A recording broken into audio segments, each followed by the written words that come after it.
Hello. So in the last video, I promised to give a house tour. So here goes the house tour. Kitchen.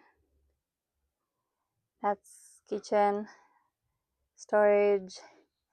Uh, bedroom. I have a roommate. They sleep here. I sleep here. That is everything I own. Everything else in this house belongs to my roommate. Storage, closet, living room, more storage. In the previous video, I gave a background story of this house, and I believe I mentioned that the last person to live here was my younger brother, but they moved out after their clothes business started doing well and got a nicer bed sitter. So the house was empty. And then it happened that a relative was going through some tough times. They had lost their husband to cancer and they were not doing that well financially. So my mom said, why don't you bring your things to this house and store them here as you figure things out so that you don't have to worry about rent. And that is how the house ended up looking like this. So everything in this house belongs to that relative. The only thing that I own in this house is my clothes, and that is it. If I'm being honest, I wish this house was empty so that I can sort of start building my life from here, getting house stuff and stuff like that. And also it would be really easy to start filming a fashion content, because at the moment, I don't know, I feel like when it comes to fashion, your background really matters. You can have a really nice outfit, but because your background is terrible, it affects your outfit, or at least it affects your outfit videos. I don't know, maybe I'm overthinking, maybe I'm not, but I feel like at the moment, with the way the house looks like, I don't think I would want to film an outfit video from in here. I did try though. I will insert a clip of me trying to film myself in this house, and I don't know, I didn't like it.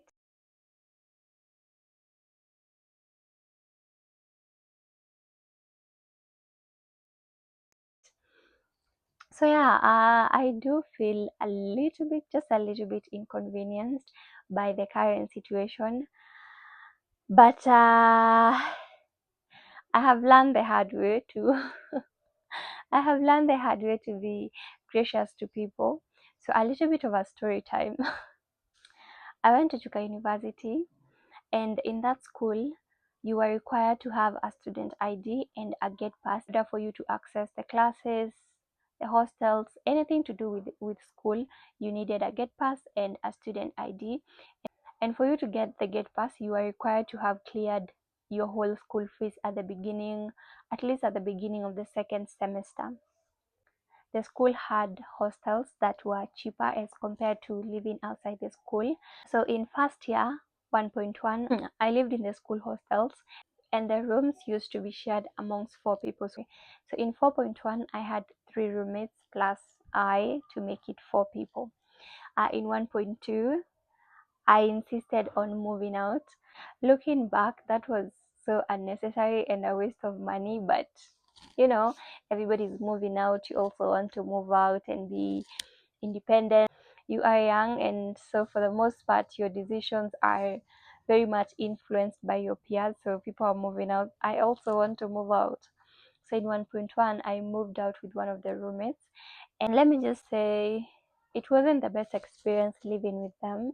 So in my second year, I told my parents that I wanted to live on my own. I wanted my own house to live by myself, not with a roommate. At that time, things were good at home financially, so my parents are like, "Nisawa, you can get your own place," and I did. A different roommate among the 3 that I lived with in 1.1 reached out to me requesting if they could stay with me because they were only able to raise the school fees, but they did not have funds to pay for accommodation. At first, I didn't want to do it because of the terrible experience I had had with the first roommate. But in the new hostel where I was living, I had made 2 guy friends, and they convinced me to let her come and live with me. And thank God they did, because we later on became really, really good friends. Her name is Jojo. She's the one who hooked me up with the call center job. But at that time, I really did not want to live with a roommate because of the terrible experience I had had with the first roommate. But after talking to them, I was convinced. If I'm being honest, I did it out of fear of a guilty conscience, because they were like, if they are forced to defer school and you're in a position to help them with accommodation and you don't do it, how are you going to live with yourself? How will you live with yourself knowing that you are in a position to help someone and you refuse to help them? So and so I was like, ni sawa, shingo upande, but thank God I did. Thank God I did, but I'm getting ahead of myself. So it's like, ni sawa, you can come and live with me. Uh, if I'm being honest, I wasn't very welcoming during the first days of living together. But as time went by, we became really good friends, and she's one of the best roommates that I have ever had. But that is second year. So we live together second year, third year, everything is going on well. In fourth year, my dad is an on and off alcoholic. He can go sober for like 7 years and then he goes back to drinking for like a whole year and then he's sober again, like that, like that. So in fourth year, he relapsed. He had been sober, I think, for more than 7 years. He relapsed, and at that time, we had just moved from the city to the village, and they had spent most of their money to acquire the piece of land and build a house. So money was tight, and with my dad not working and my mom in the village where she's not making that much money, times were tough. And also at that time, I'm in fourth year. In our family, it's like we are triplets because I was in fourth year. My twin brother was in their third year. They were completing their diploma. And then my younger brother was in Form 4. So everybody was at the end of their studies and a lot of money was required. I think for my younger brother, my mom took maize to the school because she was doing a lot of farming because she's now in the village. And then for my twin brother, their school was a little bit better because you could pay. There was lipa mdogo mdogo. You could pay bits by bits. But mine was the trickiest because I needed a get pass, and for you to get a get pass, you have to clear your school fees. So I think my mom had to borrow money from someone in order to pay for my school fees. Things were tough, but all in all, things worked out. Everybody was able to stay in school. Come 4.2, the second semester, the very last semester of my studies, my mom told me, because you can clearly see the situation at home, you're going to have to use your help money to get accommodation. You have to pay for your own accommodation. And I think that was the very first time where I had to be responsible for anything serious about my life. Let me just say that was not, I wasn't very happy about that. But nikasema it's okay. So I go back to school. I went back to school a little bit early because the school hostels, there were not that many. I knew I had to book a school hostel because I cannot afford to live in the I cannot afford to live outside the school. Those ones were expensive, and I was only getting 14,000 per semester, and living outside the school, it's like 15,000 going up. So I knew my only option is to live in the school hostels. So I went back to school early so that I can book the hostels because they were not that many and they used to fill up really fast. I get to school, and of course we used to queue to get the gate pass. So it's finally my turn to be given my gate pass, and the person giving out the gate passes looks up my name and they're like, you have not paid your school fees. I'm like, what do you mean I haven't paid my school fees? I cleared my whole school fees, 26,000 at the beginning of the semester. That's why you guys gave me a get pass in 4.1 because I paid school fees. What do you mean I haven't paid school fees? They're like, yeah, you haven't paid your school fees.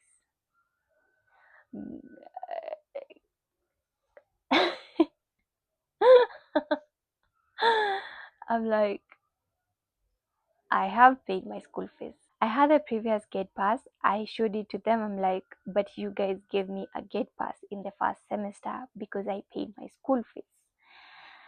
They were like, you know what? Why don't you go to the finance department and sort out the issue with them, because in our systems it shows that you did not pay your school fees. Nikasema sawa, I will go to the finance department. Go to the finance department. They tried to look up my name. So what used to happen was, after you pay your school fees at the agents used to give the booklet they filled out for everybody who paid fee at their agent. They used to fill out that information on a booklet and then give it to the school. So I went to the finance department to look for my name on that booklet on the date that I paid my school fees. Jina yangu haiko. I can't find my name. Ugh. Have you ever felt like you're going to seriously run because what do you mean? Not my name is not on this booklet. Where am I supposed to get 26k? And I cannot call my mom. She's already stressed enough with whatever is going on at home. And I know for a fact that she does not have that 26k. And the first one was borrowed from I don't know where. And I'm sure she has not even paid that. I love to I start telling her about paying the school fees again. Yo. I insisted that I had paid my school fees because I had paid the school fees. Anyway, to cut a long story short, there was a lot of back and forth that went on for like 5 days. Eventually, they sent me to the bank in town because the school was a little bit far from the town. They sent me to Chukatown to the KCB bank. I went there, and then someone in the high up gave me some document with a stamp and their signature, and then I took it back to the school. Turns out the agent, the person who was at work on the day that I paid my fee, they put my name on the wrong date. Let's say today is 11th of February 2026. They put my name on 8th. Like, you know, I don't agree with the people that say everything happens for a reason. Because what was the reason? What was the reason for that agent putting my name on the wrong date?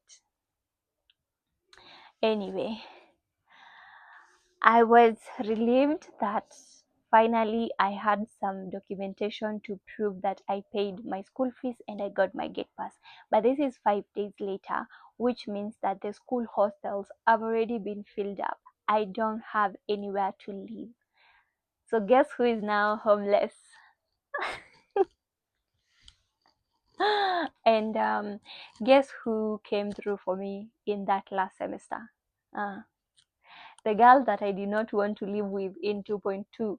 Yes, it's Jojo. She's the one who I called her. I told her about the whole thing, and she was like, "It's okay. Let me come. I will look. We're gonna look for a house. I will pay, and then we're gonna live together. It's just for one semester. We must graduate.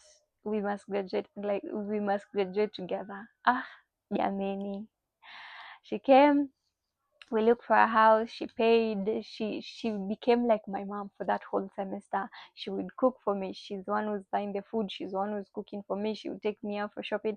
I think she could tell that I was depressed because of everything that was going on at home, and she would do everything she could to like ensure that, I don't know, at least I smile. Yani, and during those times, I would remember how I wasn't very welcoming during the first days, and guilt would just eat me up. So I, all that to say that I have learned the hard way to be nice and gracious even when I feel like I'm being inconvenienced, because tables turn, my people. And I know there are people that do bad things and get away with it, but I'm not in that category. I am in the category of, if I do something, if I'm not nice to someone, God will make me pay almost immediately. I cannot get away with doing the wrong thing. I cannot get away with not being nice. So I know better than to like start showing my aunt some attitude or start acting funny with her just because I feel inconvenienced with her storing her things in our house. We will make fashion content when we make fashion content. Like, I have learned the hard way to be gracious to people when they're going through a tough time, just because it's the right thing to do, and I do not. I don't want to be paying for things a few years down the line. I am very careful with the things that I do because I personally I know that they're going to come back to me. So yeah, that is the current situation. I think for now we'll just be doing sit down videos like this ones where we just talk, because as you saw, the house is very messy. Until we can, until we are able to be like in an aesthetically pleasing environment where we can do other types of videos, I think this is what we're going to be doing. What other life updates? The working at the tailoring shop is going on very well. The owner of the shop is a really nice person. He's funny. It's like working there is fun. If I'm being honest, working there is has been fun so far. So yeah, I think that's all the update I had for you guys. Uh all is well. Living with my aunt has been really peaceful. She's very unproblematic. So it is still very well with my soul. I am okay. I am still at peace. My mental health is great, and I am happy. I am happy, even though a lot doesn't look the way I would want it to look. I can say that at this particular point of my life, I am still very much at peace. Okay, it is well with my soul. I will try and film one day, like document just one day, because my days look the same. So I think if I have a documentation of just one, I remember how my days look like at this particular point of my life. And yeah, that's all the yapping I had for today. I will see you guys in the next one. Hopefully the day in the life. I'll try and film one day. Yeah, just one day for documentation purposes. If you watched up to this point, thank you for watching, and consider subscribing. I sound like a YouTuber now. Please subscribe, leave a comment down below, like and share. That's what they say, right? Hey, you do all those things. Alright guys, bye. See you next time.